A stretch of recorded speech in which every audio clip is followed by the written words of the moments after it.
This is the first of 10 easy-to-follow tutorials on how to create a small brochure in Adobe InDesign. First, let me show you how to create a new document. When you open the program, you will be presented with this screen.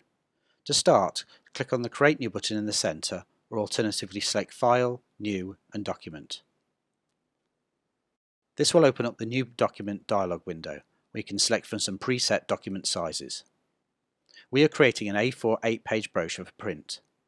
Click on the Print tab and you will notice that A4 is already selected.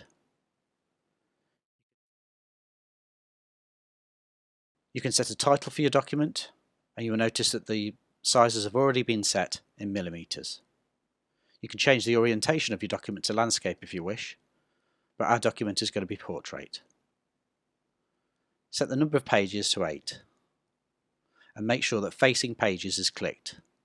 This will create spreads to give the appearance of an open book. Change the number of columns to 6 and the gutter width between the columns to 4. Scroll down to set the margins. These need to be 10. Then click the Create button.